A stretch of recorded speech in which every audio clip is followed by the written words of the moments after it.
तुम्ही अजूनही ST प्रवासासाठीचं NCMC card काढलं नसेल तर आता लगेच काढून घ्या। जर तुम्ही दररोज किंवा अधूनमधून महाराष्ट्राच्या एसटी बसने प्रवास करत असाल तर आजचा हा व्हिडिओ तुमच्यासाठी अत्यंत महत्त्वाचा आहे।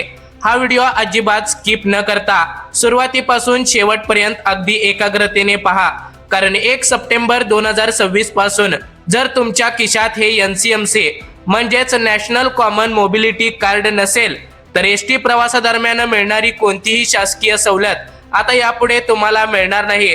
होय, तुम्ही अगदी बरोबर ऐकलं। एसटी बसने प्रवास करणाऱ्या महाराष्ट्रातील तमाम प्रवाशांसाठी आता महाराष्ट्र राज्य मार्ग परिवहन महामंडळाने म्हणजेच MSRTC ने 3 नवीन आणि अत्यंत कडक आणि कठोर नियम लागू केले आहेत। या निर्णयामुळे संपूर्ण महाराष्ट्रातील ग्रामीण आणि शहरी भागात मोठी खळबळ उडाली आहे। जर प्रवास करताना तुमच्या खिशात हे 2 महत्त्वाची मूळ कागदपत्रे नसतील तर तुम्हाला लाल परीत पाय देखील ठेवू दिला जाणार नाही। तर नियम मोडल्यास किंवा चुकीची माहिती दिल्यास प्रवाशाला थेट पुढील स्टॉपवर बसमधून खाली उतरवण्याचे स्पष्ट आणि लिखित आदेश एसटी प्रशासनाने ड्रायव्हर आणि कंडक्टरला दिले आहेत। परंतु प्रवाशांची वाढती गर्दी आणि तांत्रिक अडचणी विचारात घेऊन शासनाने एनसीएमसी कार्ड काढण्याची अंतिम तारीख आता वाढवून 1 सप्टेंबर 2026 केली आहे। त्यामुळे ज्या लाडक्या बहिणींचे 65 वर्षावरील ज्येष्ठांचे, 75 वर्षावरील अमृत ज्येष्ठ नागरिकांचे किंवा शालेय विद्यार्थ्यांचे हे डिजिटल कार्ड काढायचे बाकी असेल तर त्यांनी 1 सप्टेंबर पूर्वी हे काम पूर्ण करणे आता बंधनकारक आहे। कारण यापुढे आता तारीख वाढणार नाही, कारण 1 ऑगस्टची तारीख वाढवून सध्या 1 सप्टेंबर ही तारीख करण्यात आलेली आहे, जेणेकरून उर्वरित राहिलेले सर्व नागरिक हे एनसीएमसी कार्ड वेळेत काढून घेतील। आजच्या या विशेष आणि सविस्तर व्हिडिओमध्ये आपण एनसीएमसी कार्ड म्हणजे नेमकं काय आहे, ते कुठे आणि कसं काढायचं, कार्डसाठी किती पैसे लागतात, किमान शुल्क रकमेचा म्हणजेच बॅलन्स किती असावा, कडक नियम कोणते आहेत आणि सर्वात महत्त्वाचं म्हणजे प्रत्यक्ष जमिनीवरील वास्तव आणि तांत्रिक अडचणी काय आहेत, या सर्व प्रश्नांची उत्तरे अगदी सोप्या मराठीत आणि सविस्तरपणे आज आपण डिकोड करणार आहोत। म्हणूनच सांगतो, आज घाई करू नका, निवांत बसा आणि हा व्हिडिओ शेवटपर्यंत नक्कीच पहा। त्याआधी आपल्या हक्काच्या YouTube चॅनेलला बोलगड्या मराठीला जर तुम्ही अजूनपर्यंत सबस्क्राईब केलं नसेल तर आत्ताच आपल्या चॅनेलला सबस्क्राईब करून बेल आयकॉन दाबायला विसरू नका। मित्रांनो, मूळ नियमाच्या सखोल विश्लेषणाकडे जाण्यापूर्वी आपल्याला हे समजून घेणं गरजेचं आहे की महाराष्ट्रात एसटी बस म्हणजे केवळ वाहतुकीचे एक साधन नाही। एसटी ही महाराष्ट्राची संस्कृती, ग्रामीण भागाची जीवनवाहिनी आणि लाखो कुटुंबाचा मुख्य आधार आहे। 1 जून 1948 रोजी पुण्यातून अहिल्यानगरसाठी पहिली लाल परी रस्त्यावर धावली। तेव्हापासून आजपर्यंत जिथे पक्के रस्ते सुद्धा नव्हते तिथेही एसटीने आपली सेवा पोहोचवली। मग ते गड किल्ल्यांचे भाग असोत, मेळघाटातील दुर्गम गावे असोत किंवा कोकणातील दऱ्याखोऱ्यात असोत, एसटी नेहमीच सर्वसामान्यांच्या पाठीशी ठामपणे उभी राहिली। परंतु मित्रांनो, आज आपण 2026च्या डिजिटल आणि हायटेक युगात जगत आहोत। आज भाजीवाल्यांकडून 5 रुपयांची कोथिंबीर घ्यायची म्हटली तर आपण खिशातून मोबाईल काढून QR कोड स्कॅन करतो। परंतु आपल्या एसटी मध्ये मात्र अजून ही तीच जुनी पारंपरिक पद्धत चालत होती। कंडक्टर खांद्याला बॅग लावून उभा राहायचा, नोटांचे बंडल मोजायचा आणि मग 5-10 रुपयांच्या सुट्ट्या पैशांवरून रोज सकाळी आणि संध्याकाळी प्रवाशांशी कचाकच भांडणं व्हायचे। या सुट्ट्या पैशांच्या कटकटीमुळे प्रवाशांचा वेळ तर वाया जाणारच, पण त्याहून गंभीर बाब म्हणजे बनावट पास, बनावट ओळखपत्रे आणि तिकीट विक्रीतील त्रुटींमुळे एसटी महामंडळाला दरवर्षी करोडो रुपयांचा मोठा तोटा सहन करावा लागत होता। सगळ्या गैरव्यवहारांवर कायमचा पडदा टाकण्यासाठी आणि एसटीला पूर्णपणे हायटेक, पारदर्शक आणि पेपरलेस बनवण्यासाठी आता सरकारने 1 सप्टेंबर 2026 पासून एनसीएमसी म्हणजेच नॅशनल कॉमन मोबिलिटी कार्डची सक्ती केली आहे। बघा, आता आपण एसटी महामंडळाच्या 3 नवीन कडक नियमांपैकी पहिल्या नियमाबद्दल सविस्तर माहिती जाणून घेऊया। बघा, नियम क्रमांक 1 काय सांगतो, ओळखपत्र दाखवणे बंधनकारक। बघा, पहिली आणि सर्वात मोठा झटका शासकीय सवलतीचा फायदा घेणाऱ्या प्रवाशांना बसणार आहे। सध्या एसटी मध्ये खालील प्रमुख सवलत योजना लागू आहेत। महिला सन्मान योजना, ज्यामध्ये 50% सवलत। राज्यातील सर्व महिलांना एसटीच्या सर्व प्रकारच्या बसेसमध्ये भाड्यात 50% सवलत। नंबर 2, ज्येष्ठ नागरिक सवलत। 65 ते 75 वर्ष वयोगटातील नागरिकांना 50% सवलत. अमृत ज्येष्ठ नागरिक योजना. बघा आता मित्रांनो, 75 वर्षावरील सर्व नागरिकांना 100% मोफत प्रवास दिला जातो. विद्यार्थी सवलत व दिव्यांग सवलत. शालेय विद्यार्थी आणि अपंग व्यक्तींसाठी विशेष सवलती. आता बघा नवीन कडक नियम काय सांगतो. आतापर्यंत अनेक प्रवासी ओळखपत्र, झेरॉक्स प्रत, फाटलेली कागद किंवा मोबाईल मधील फोटो दाखवून सवलतीचे तिकीट मिळवत असत. परंतु 1 सप्टेंबर 2026 पासून हे पूर्णपणे बंद करण्यात आले आहे. यापुढे कोणत्याही ओळखपत्रांची झेरॉक्स, लॅमिनेट केलेली साधी कॉपी किंवा मोबाईल मधील फोटो अजिबात चालणार नाही. जर तुम्हाला सवलतीचे तिकीट हवे असेल तर कंडक्टरला मूळ आणि ओरिजिनल आधार कार्ड, पॅन कार्ड किंवा मतदान ओळखपत्र प्रत्यक्ष दाखवणे अनिवार्य आहे. जर तुमच्याकडे मूळ कार्ड नसेल तर कंडक्टर तुम्हाला सवलत देणार नाही आणि 100% पूर्ण भाड्याचे तिकीट फाडणार. अनेक महिला प्रवाशांना या नियमाची योग्य माहिती नसते आणि प्रवासादरम्यान वाद होतात. लक्षात ठेवा, महिला सन्मान योजना अंतर्गत मिळणारी 50% सवलत ही केवळ महाराष्ट्र राज्याच्या सीमेपुरतीच मर्यादित आहे. उदाहरणार्थ, जर तुम्ही कोल्हापूर, सांगली, सोलापूर, बांदा किंवा सिंधुदुर्ग भागातून कर्नाटक, गोवा किंवा गुजरात राज्यात जाणाऱ्या एसटी बसमध्ये बसलात तर गाडी जोपर्यंत महाराष्ट्राच्या भौगोलिक हद्दीत आहे किंवा जोपर्यंत तुम्ही महाराष्ट्राच्या एसटी बसमध्ये बसलेला आहात तोपर्यंतच तुम्हाला 50% सवलत मिळेल. जशी बसने महाराष्ट्राची सीमा ओलांडली तसे पुढील आंतरराज्याचे प्रवासाचे उरलेले 50% भाडे तुम्हाला रोख किंवा डिजिटल पद्धतीने मोजावेच लागतील. बघा आता नियम क्रमांक 2 काय सांगतो. मित्रांनो, लहान मुलांचे तिकीट आणि वयाचा पुरावा. एसटी महामंडळाच्या अधिकृत नियमानुसार 5 वर्षापर्यंतची मुले, 1 वर्षापासून ते 5 वर्षांपर्यंतची मुले प्रवास पूर्णपणे मोफत आहे. बघा आता 5 वर्ष ते 12 वर्षापर्यंतची मुले 50% अर्ध तिकीट आकारले जाते आणि 12 वर्षावरील मुले पूर्ण तिकीट लागू होतं. ही लबाडी आता थांबणार. एकदा तिकीट वाचवण्यासाठी किंवा अर्ध तिकिटाचे पैसे वाचवण्यासाठी मुलगा 6 किंवा 7 वर्षाचा असला तरी पालक तो अजून 4 वर्षाचाच आहे असं सांगायचे. कंडक्टर आणि पालकांमध्ये यावरून रोज वाद व्हायचे. या प्रकरणाला आळा घालण्यासाठी एसटी महामंडळाने नवीन आणि कठोर धोरणं जाहीर केली आहेत. आता नवीन धोरणानुसार जर तुम्ही 5 ते 12 वर्ष वयोगटातील मुलांसोबत प्रवास करत असाल तर मुलांचे मूळ आधार कार्ड एम आधार ऍप मधील डिजिटल आधार किंवा अधिकृत जन्मदाखला सोबत ठेवणे आता बंधनकारक करण्यात आला आहे.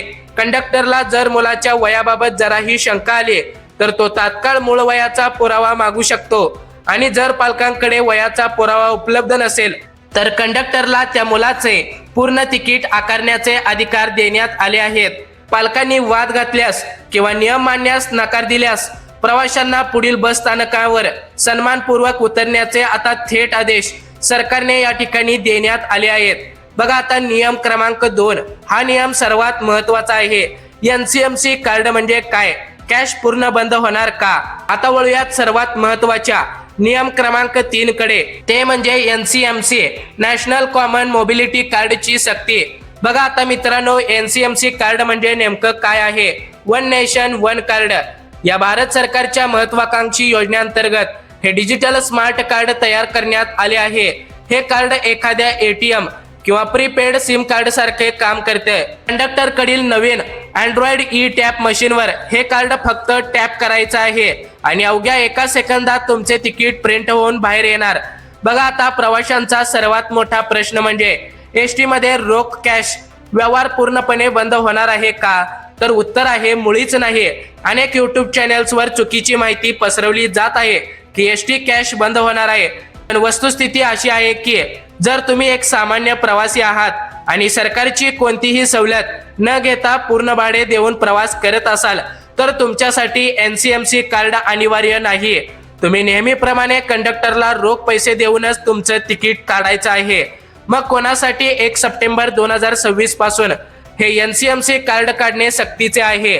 बघा, खालील सर्व घटकांना शासकीय सवलतीचा लाभ चालू ठेवण्यासाठी 1 सप्टेंबर 2026 पूर्वी NCMC कार्ड काढणे 100% अनिवार्य आहे. नंबर 1, महिला प्रवासी. महिला सन्मान योजना. ज्या महिलांना 50% सवलत आहे अशा महिलांना आता 100% NCMC कार्ड बंधनकारक करण्यात आला आहे. नंबर 2, ज्येष्ठ नागरिक. 65 ते 75 वयोगट असणाऱ्या ज्येष्ठ नागरिकांना, ज्यांना 50% सवलत मिळते, अशा ज्येष्ठ नागरिकांना सुद्धा हे कार्ड बंधनकारक आहे. नंबर 3, अमृत ज्येष्ठ नागरिक. 75 वर्षावरील 100% मोफत प्रवास करणाऱ्या अमृत ज्येष्ठ नागरिकांना सुद्धा हे NCMC कार्ड बंधनकारक आहे. नंबर 4, शालेय व तांत्रिक शिक्षण घेणारे विद्यार्थी, जे पास होल्डर विद्यार्थी आहेत, त्यांना सुद्धा NCMC कार्ड आता बंधनकारक आहे. नंबर 5, दिव्यांग व्यक्ती. UDID कार्ड धारक दिव्यांग व्यक्तींसाठी आता NCMC कार्ड बंधनकारक करण्यात आला आहे. आणि नंबर 6, स्वातंत्र्य सैनिक व मान्यता प्राप्त पत्रकार. बघा आता NCMC कार्डचे चार्जेस, 5 कडक अटी व रिचार्जची पद्धत काय आहे, कार्ड शुल्काचे टेबल, मिनिमम बॅलन्स 100 रुपयांचे गणित आणि रिचार्जचा पर्याय काय आहे, हे आता आपण सगळं या व्हिडिओमध्ये पाहणार आहोत. त्यामुळे व्हिडिओ शेवटपर्यंत नक्कीच बघा. आता अत्यंत बारकाईने समजून घ्या की हे NCMC कार्ड काढण्यासाठी किती खर्च येईल आणि या कार्डचे नियम व अटी काय आहेत, कार्डचे दर आणि शुल्क नेमका काय आहे. नवीन कार्ड, पहिल्यांदाच नवीन NCMC कार्ड काढण्यासाठी प्रवाशांना 199 रुपये शुल्क द्यावा लागेल. जर तुमच्याकडे जुने कार्ड उपलब्ध असेल तर तुमच्याकडे ST महामंडळाचे जुने कार्ड असल्यास जुने कार्ड जमा करून नवीन NCMC कार्ड घेतल्यास 149 रुपये तुम्हाला मोजावे लागतील. बघा आता कार्डचा सर्वात कडक नियम काय आहे. NCMC कार्डचा सर्वात महत्वाचा आणि कडक नियम म्हणजे कार्डमध्ये नेहमी किमान 100 रुपये शुल्क असणे अनिवार्य आहे. हे सोप्या उदाहरणाने समजून घेऊया. समजा तुमच्या NCMC कार्डमध्ये एकूण शुल्क 120 रुपये आहेत आणि तुम्ही ST ने प्रवास करत आहात, ज्यांच्या तिकिटाचे भाडे 30 रुपये आहे. आता गणितानुसार 120 मधून 30 रुपये वजा केल्यास मागे फक्त 90 रुपये उरतात. परंतु नियम असा आहे की तिकीट निघाल्यानंतर कार्डात 100 रुपये उरलेले पाहिजेत. इथे 90 रुपये उरत असल्यामुळे मशीन तुमचे तिकीट जनरेट करणारच नाही. तिकीट काढण्यासाठी तुमच्या कार्डात किमान 130 म्हणजे 100 रुपये मिनिमम बॅलन्स आणि त्यावरती 30 रुपये तिकीट भाडे असणं आता आवश्यक करण्यात आलेलं आहे. बघा आता कार्ड रिचार्ज कसं करायचा. बऱ्याच जणांच्या डोक्यामध्ये प्रश्न होता, हा कार्ड तर काढून घेतला पण कार्ड मध्ये रिचार्ज करायचा कसा. कार्ड मधील रक्कम संपल्यास तुम्ही हे कार्ड 50 रुपयाच्या पटीत, उदाहरणार्थ 50 रुपये, 100 रुपये, 150 रुपये, 200 रुपये, 500 रुपये अशा खालील ठिकाणी रिचार्ज करू शकता. बस मधील कंडक्टरच्या अँड्रॉइड मशीनद्वारे कोणत्याही ST बस डेपोच्या तिकीट खिडकीवरून ST महामंडळाच्या अधिकृत एजंट्स किंवा ऑनलाईन पोर्टलद्वारे हे कार्ड तुम्ही या ठिकाणी रिचार्ज करू शकता. आता हे कार्ड वैयक्तिक आहे का. बघा आता मित्रांनो, हे कार्ड वैयक्तिक आहे. कार्डवर संबंधित प्रवाशाचे नाव आणि फोटो असतो, त्यामुळे एका व्यक्तीच्या नावाचे कार्ड दुसरी कोणतीही व्यक्ती वापरू शकत नाही. दुसऱ्याचे कार्ड वापरताना आढळल्यास कार्ड जप्त केले जाईल आणि योग्य ती शिक्षा दिली जाईल. बघा आता शासनाने आणि ST महामंडळाने डिजिटल क्रांती आणि प्रत्यक्ष पारदर्शकतेच्या नावाखाली हा निर्णय घेतला आहे. तरी आज प्रत्यक्ष मैदानावरील वास्तव काय आहे हे पाहणे अत्यंत आवश्यक आहे. सध्या राज्यातील बीड, पुणे, नाशिक, नागपूर, कोल्हापूर, सोलापूर, सातारा, जळगाव आणि अमरावती यांसारख्या सर्वच बस स्थानकांवर हे कार्ड काढण्यासाठी प्रवाशांच्या 50-50 मीटरच्या लांबच लांब रांगा लागल्या आहेत. अनेक ठिकाणी उन्हात आणि पावसात तासनतास वृद्धांना आणि सामान्य नागरिकांना उभे राहावे लागत आहे. बघा आता 75 वर्षावरील अनेक अमृत ज्येष्ठ नागरिकांना, ज्यांना धड चालताही येत नाही, त्यांना बायोमेट्रिक पडताळणी म्हणजेच अंगठ्याचे ठसे आणि थेट फोटो काढण्यासाठी प्रत्यक्ष डेपोवर उपस्थित राहावे लागत आहे. अनेकदा वयोमानामुळे वृद्धांचे अंगठ्याचे ठसे जुळत नाहीत, ज्यामुळे त्यांना तासनतास ताटकळत बसावे लागत आहे. नेटवर्क आणि सर्व्हरचा डाऊन. बघा आता मित्रांनो, नेटवर्क आणि सर्व्हर डाऊन. ग्रामीण भागात, डोंगराळ भागात किंवा घाटात बस धावत असताना कंडक्टरच्या अँड्रॉइड मशीनला नेटवर्क मिळत नाही. सर्व्हर डाऊन झाल्यामुळे कार्ड टॅप होत नाही आणि तिकीट निघत नाही. यामुळे कंडक्टर आणि प्रवाशांमध्ये दररोज प्रचंड मोठे वाद आता पाहायला मिळणार आहेत. महामंडळाने 1 सप्टेंबरची सक्ती करण्यापूर्वी या तांत्रिक त्रुटींवर आणि नेटवर्कच्या समस्येवर ठोस तोडगा काढणे अत्यंत गरजेचे आहे. नाहीतर डिजिटल कार्ड काढून सुद्धा अनेक समस्या समोर येणार आहेत. जरी सध्या सुरुवातीच्या काळात प्रवाशांना आणि कर्मचाऱ्यांना काही अडचणी आणि मनस्ताप सहन करावा लागत असला तरी दीर्घकालीन दृष्टिकोनातून या NCMC कार्ड प्रणालीचे काही मोठे फायदे सुद्धा आहेत. नंबर 1, वन नेशन वन कार्डचा खरा अनुभव. हे कार्ड NCMC कार्ड तुम्ही फक्त एसटी बस साठी नाही तर Mumbai metro, Pune metro, Nagpur metro, best buses आणि भविष्यात देशभरातील टोल नाक्यावर टोल भरण्यासाठी किंवा टॅक्सी प्रवासासाठी वापरू शकाल. म्हणजे प्रत्येक शहरात वेगळे तिकीट किंवा वेगळे कार्ड काढण्याची आता गरज नाही. नंबर 2, सुट्ट्या पैशांवरून भांडण्याची मुक्ती. कंडक्टरकडे 5 किंवा 10 रुपये सुट्टे नसल्यामुळे होणारे रोजचे भांडण कायमचे आता बंद होणार आहे. तिकिटांचे जितके पैसे होतील तितकेच पैसे कार्ड मधून अचूक कापले जातील.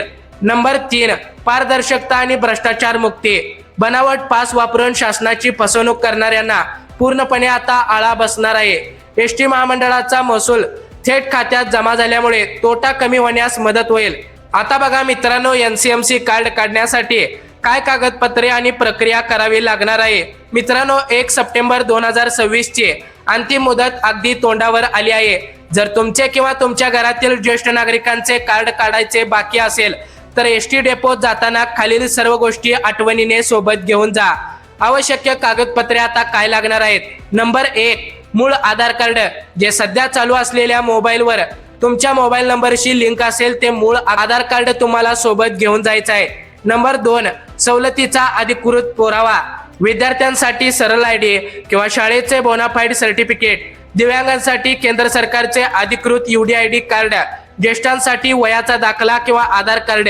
आणि नंबर 3, सक्रिय मोबाईल फोन ज्यावर कार्ड काढताना तत्काळ OTP पडताळणीचा मेसेज येईल. आणि नंबर 4, प्रवासी स्वतः उपस्थित राहणे बंधनकारक आहे, कारण थेट बायोमेट्रिकद्वारे फोटो आणि बायोमेट्रिक ऑथेंटिकेशन होणार आहे. त्यामुळे संबंधित प्रवाशांनी प्रत्यक्ष त्या ठिकाणी उपस्थित असणे आता बंधनकारक आहे. तुम्हाला जवळच्या एसटी बस डेपोत NCMC कार्ड सेंटरवर जावे लागेल. तेथे ऑपरेटर तुमच्या आधार कार्डची माहिती भरेल, मोबाईलवर आलेला OTP टाकेल, तुमचा थेट फोटो काढेल किंवा तुमचा अंगठा घेईल आणि ऑथेंटिकेशन पूर्ण झाल्यानंतर त्या नियमानुसार भरून झाल्यानंतर तात्काळ हे स्मार्ट कार्डची प्रक्रिया पूर्ण होईल आणि पुढील 10 ते 15 दिवसांमध्ये हे स्मार्ट कार्ड तुम्हाला मिळणार आहे. तर मित्रांनो, 1 सप्टेंबर 2026 पूर्वी आपले NCMC कार्ड जवळच्या एसटी डेपोत जाऊन नक्कीच काढून घ्या. अन्यथा तुम्हाला एसटीतील शासकीय सवलतीचा लाभ आता या ठिकाणी घेता येणार नाही आणि पूर्ण भाडे देऊन प्रवास करावा लागू शकतो. आता एक प्रश्न तुमच्यासाठी, तुम्हाला काय वाटते? एसटी महामंडळाचा हा NCMC कार्डचा निर्णय डिजिटल महाराष्ट्राच्या दृष्टीने एक योग्य आहे का आणि प्रगतशील पाऊल टाकत आहे का? घाईघाईत निर्णय लादून सामान्य आणि ग्रामीण जनतेला वेठीस धरले जात आहे. तुमचे मत काय आहे ते खाली कमेंट बॉक्स मध्ये लिहून सांगायला विसरू नका. जर तुम्हाला आजचा हा व्हिडिओ माहितीपूर्ण आणि उपयुक्त वाटला असेल तर या व्हिडिओला आताच लाईक करा.